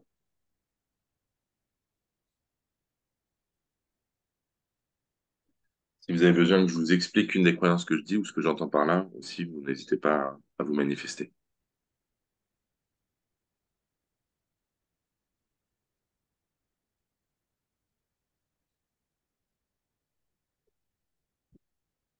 J'ai peur que mes ancêtres se sentent trahis.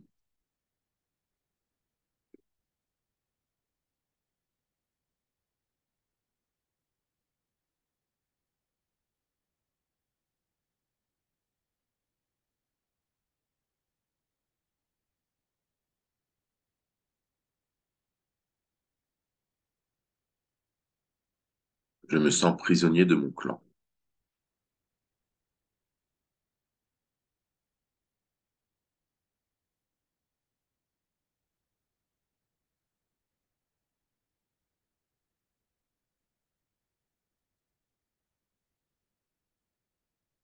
Je suis destiné à répéter les mêmes erreurs que mes ancêtres.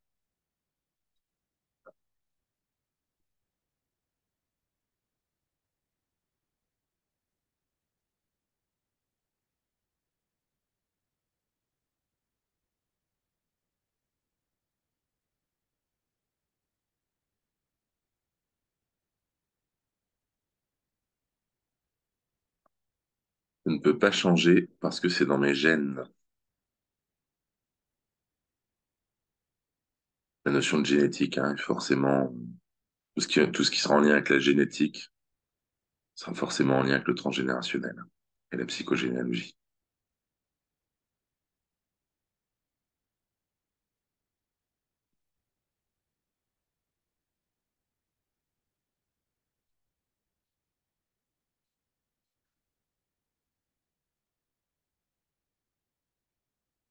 Les conflits familiaux ne peuvent jamais être résolus.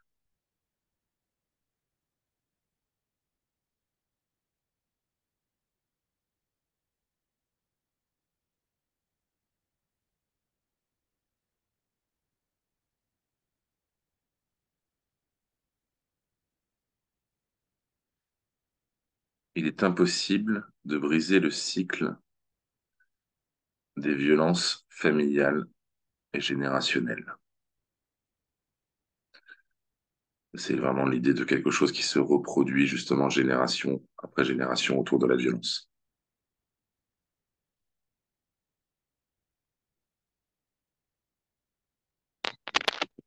Samuel, Oui, tu peux répéter la dernière affirmation, s'il te plaît? alors oui. Euh, Merci. il est impossible de briser le cycle des violences familiales et générationnelles.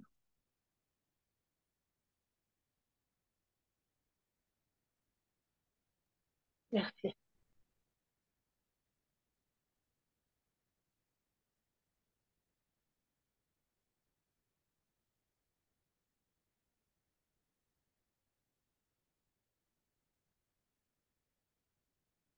Une petite dernière qui me vient comme ça, je suis prisonnier de ma loyauté à mes ancêtres.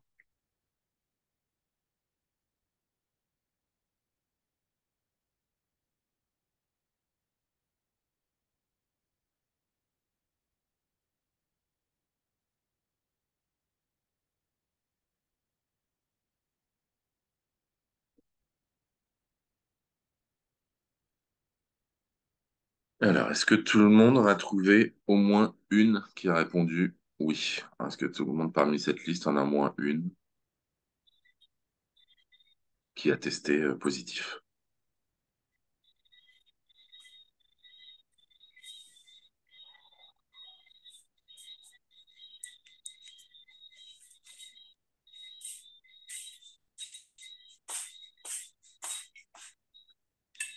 Et j'attends juste quelques instants pour vérifier que tout le monde en a au moins une de positive. Et ça peut être beaucoup plus, hein. Vous pouvez même tous les avoir. C'est-à-dire qu'il y a plus de choses qui changent pour vous, c'est encore mieux.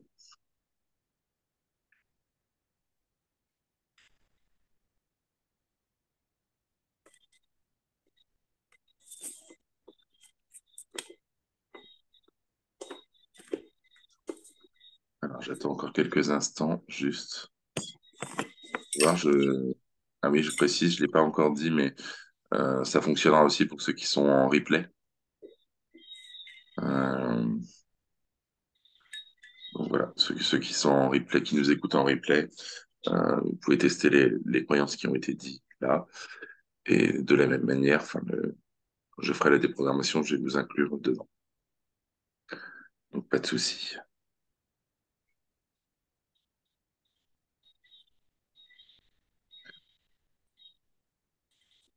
Alors pour Ella, tu me dis que tu as eu quelques noms, euh, mais tout de même des crispations. Oui, donc ça veut dire que, enfin, comme je disais tout à l'heure, il y a des croyances que tu peux avoir, en fait, donc c'est un oui pour ta structure, mais moi je mets un système de sécurité qui fait que là je demande à ce que ça teste oui chez vous, que vous ayez un oui seulement si elle est prête à être déprogrammée comme ça.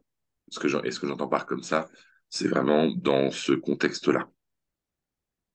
Euh, Justement, quand on a des choses comme ça, c'est vraiment dans le stage qu'on va aller voir plus loin. Qu'est-ce qu'il y a en dessous? Qu'est-ce qu'il faut apporter, en fait, pour qu'on puisse aller les travailler. C'est vraiment un système de protection que je mets, en fait. C'est pas comme quand je travaille en thérapie manuelle, là, par exemple. Si une vertèbre ne veut pas passer lors d'une séance, c'est parce qu'il va falloir que j'aille travailler les tensions qui sont autour, ça peut être du viscéral, ça peut être autre chose, enfin, ça- ou les muscles qui sont autour, mais simplement de trouver qu'est-ce qui bloque et de ne pas passer en force, parce que si on passe en force, c'est là que ça peut être assez contraignant pour le système. Ok, donc je vois qu'a priori, tout le monde en a au moins une. Donc je vais faire simplement la déprogrammation, hein. Donc, je vais vous inviter à vous asseoir confortablement, à fermer les yeux, simplement dans une posture d'ouverture. Vous avez juste à être dans l'état d'esprit, être OK avec le fait que ces croyances limitantes qui ont testé oui pour vous soient déprogrammées pour vous maintenant.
OK.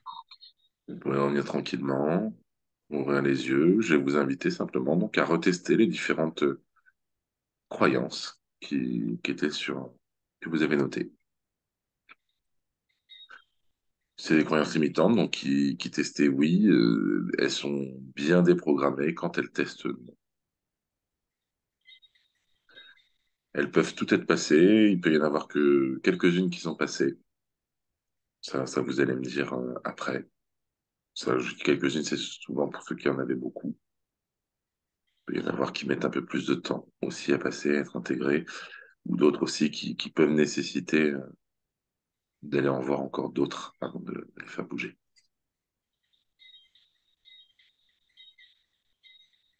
J'attends simplement vos retours, soit dans le chat, soit vous pouvez aussi, vous savez, faire apparaître le pouce. Je sais pas si vous savez comment on fait ça, c'est dans les réactions.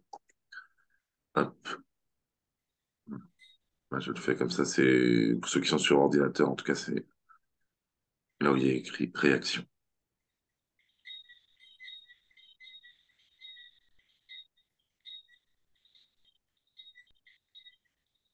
Ok, Stéphanie, c'est parti. Parfait. C'est bon pour toi, Marie-Ange. C'est bon, Gisèle. Je vous laisse le temps nécessaire pour tester, hein, pour les autres. 6 sur 8 sont partis, c'est déjà pas mal. Euh, Tu veux bien enlever ton micro, enfin, remettre ton micro, Loulou, et nous dire les deux qui sont restés. Oui, bonsoir. Bonsoir. Alors, celles qui sont restées, par respect pour mes ancêtres, il m'est interdit d'être libre Ok. et j'ai peur que mes ancêtres ne se sentent trahis. Intéressant. On est sur la même chose. Euh, Ouais, voilà. ouais, non, je sais pas. Euh,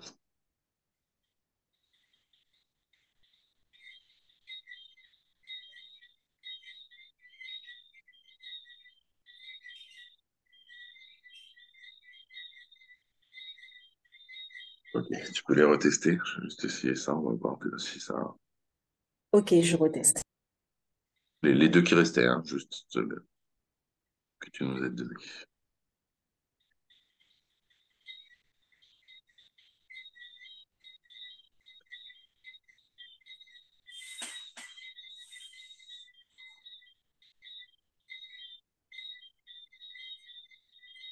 Pour tous les autres, c'est bon? Ok, c'est fait. C'est bon? C'est parti. Mais j'ai pleuré pendant que tu faisais je sais pas quoi, mais Ouais. c'est parti. Parce que j'ai J'ai dû aller faire autre chose, mais très bien. Super. Je suis Merci. content pour ça. Merci. Je t'en prie.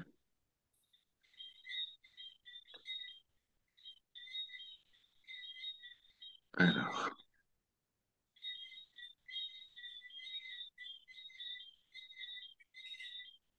en attendant que peut-être les derniers aient fini les tests, est-ce qu'il y en a qui ont des questions à poser sur les croyances, sur le stage de ce week-end? Donc, dans le stage qui va avoir lieu ce week-end, on va aller bien sûr beaucoup plus loin, hein. On va voir beaucoup à la fois de croyances limitantes, mais aussi on va aller implémenter, mettre en place des croyances positives.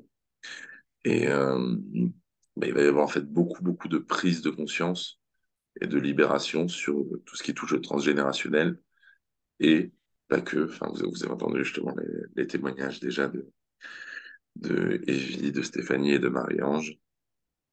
Ça va aller vraiment venir toucher en fait sur ce qui vous bloque en ce moment et ce qui résonne là-dessus chez vous dans votre structure énergétique.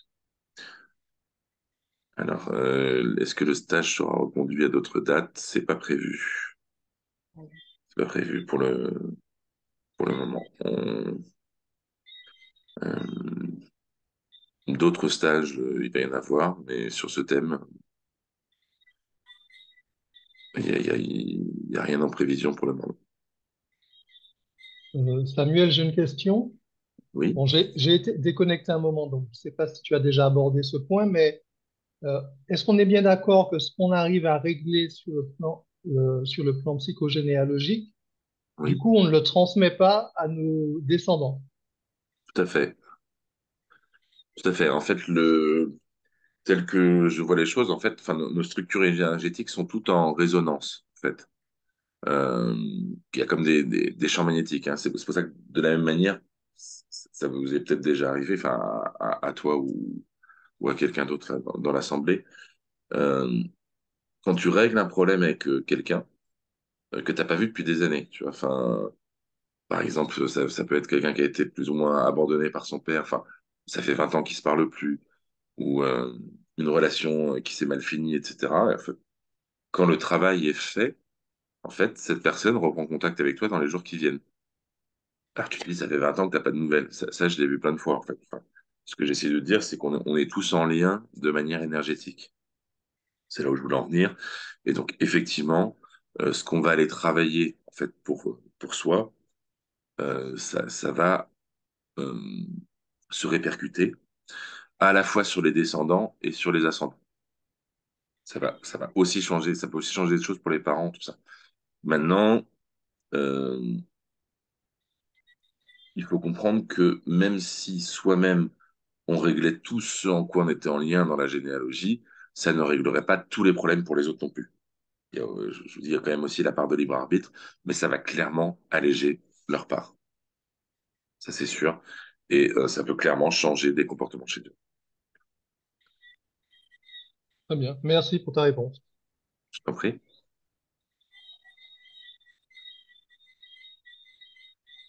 Alors, est-ce qu'il y a d'autres questions sur ce qu'on a vu ce soir? Le stage, donc, pour ceux que ça intéresse, les inscriptions, c'est vis-à-vis de Stéphanie. J'ai mis aussi mon numéro de téléphone tout début du chat, donc je vais le remettre juste là, d'ailleurs. Si vous avez des questions euh, là-dessus, si vous voulez en savoir plus ou tout ça, vous n'hésitez pas, plutôt par WhatsApp, d'ailleurs. Et voilà, le stage, c'est samedi, dimanche, de 8 heures à 18 heures à peu près. La participation, c'est 250 euros. Et voilà. Pour les repas, il y a Stéphanie qui propose des choses. Enfin, je ne sais pas si vous avez déjà fait tous des stages là-bas ou pas. Il y a des solutions qui sont proposées. Et,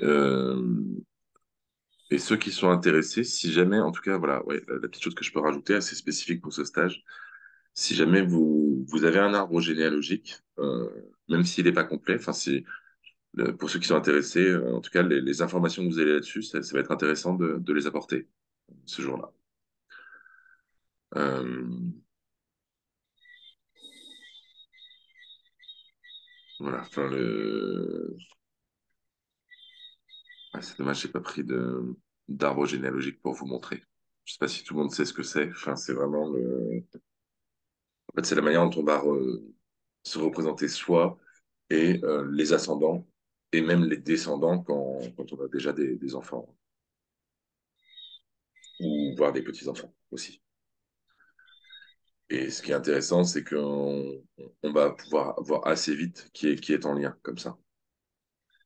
Ceux qui n'en ont pas ou qui n'ont pas ces informations, c'est pas un problème du tout, hein. Mais je dis que ça peut être sympa d'en avoir une visualisation. C'est tout.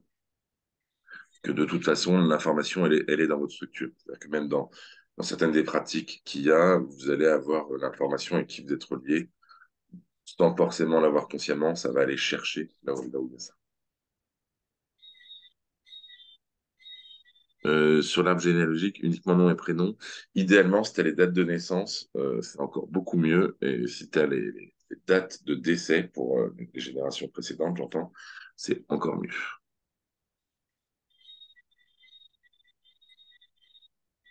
Ah oui, je viens de voir ta question, Lise, c'est un stage uniquement présentiel. Est-ce que tu es en Martinique, c'est ça? Euh, Oui, oui, c'est bien ça. Je suis sur l'île voisine. voilà, je vois bien. Effectivement, je comprends que ça pas évident. Euh, Oui, viens, mais viens en Guadeloupe depuis le temps que tu dois venir à la Case Angélique. Tu vois que c'est le moment, là. Oui, Oucha. Mais financièrement, c'est pas le moment. C'est ouais. pas l'envie qui me manque, mais on verra. Je verrai s'il y a une autre occasion. Alors, pour le moment, oui, je l'ai fait qu'en présentiel. Après, effectivement, enfin, comme là, on le fait en Zoom, en théorie, c'est possible. J'ai déjà fait des ateliers. Donc, c'est quand même pas un stage parce qu'on n'a pas. C'est vraiment dans les stages que je vais en profondeur parce que j'ai clairement le temps, en fait. Le, ce qu'il y a, c'est qu'en fait, si je veux vous faire bouger en profondeur, il faut que j'ai le temps de vous récupérer derrière. C'est-à-dire que je vois en fait ce que ça va faire et que je vienne lisser les choses. C'est pour ça que dans les ateliers, ce que j'appelle un atelier, c'est quelque chose qui va durer 3 4 heures.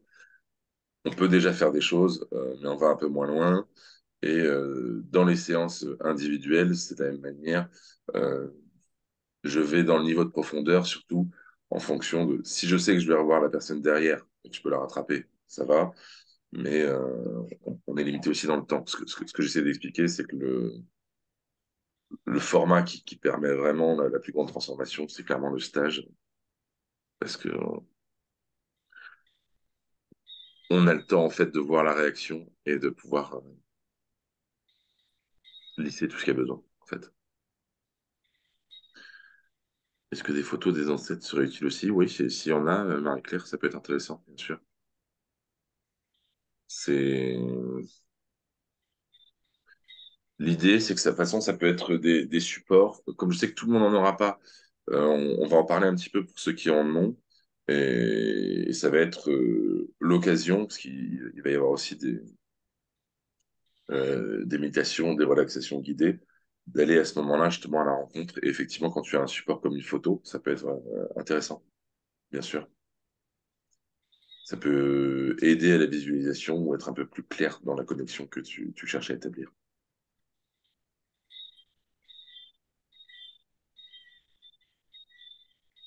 Voilà, est-ce que c'est OK pour tout le monde? Tout le monde a les coordonnées de Stéphanie? En tout cas, voilà pour... ou Stéphanie, toi, tu as les coordonnées de tout le monde. Non, pas de tout le monde forcément, mais j'espère en tous les cas ceux qui sont pas sur la liste de la Case Angélique, j'ai mis le numéro, vous pouvez envoyer un WhatsApp pour y figurer. Alors, Euh, juste si J'aimerais tu peux peut-être remettre le numéro. Non? que, Parce que je l'ai retrouvé, mais il est un peu haut dans la discussion, peut-être. ok, alors,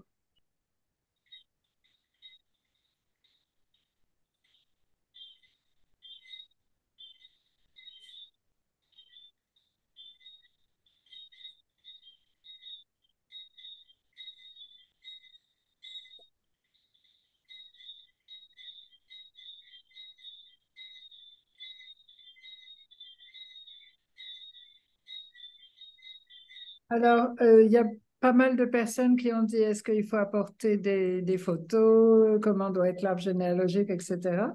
Est-ce que c'est des personnes qui souhaitent s'inscrire pour le stage du coup? Est-ce que si vous voulez apporter des photos, c'est donc peut-être que vous voulez vous inscrire? Donc, merci de nous le dire. C'est toujours bien de pouvoir s'inscrire à l'avance. Ça nous permet, nous, de visualiser le stage, comment ça va se passer. Et aussi, j'enverrai des menus pour le week-end pour les personnes qui souhaitent commander un repas. C'est au tarif de 15 euros. C'est ma voisine qui les prépare. Ils sont juste délicieux. Et sinon, vous pouvez aussi apporter votre propre repas et vous avez à disposition un frigo, un micro-ondes pour rafraîchir ou réchauffer vos affaires. Donc, mais enfin, si vous souhaitez commander un repas, vous recevrez également les menus. Et sur le plan pratique, c'est... Ah, tu confirmes que les repas sont excellents et là, c'est ça? Et voilà, donc le plus tôt on peut recevoir les inscriptions et le plus tôt ça peut nous permettre de nous organiser. Donc, vous pouvez soit le mettre dans le chat ou bien nous envoyer à Samuel ou à moi un WhatsApp pour vous inscrire. Juste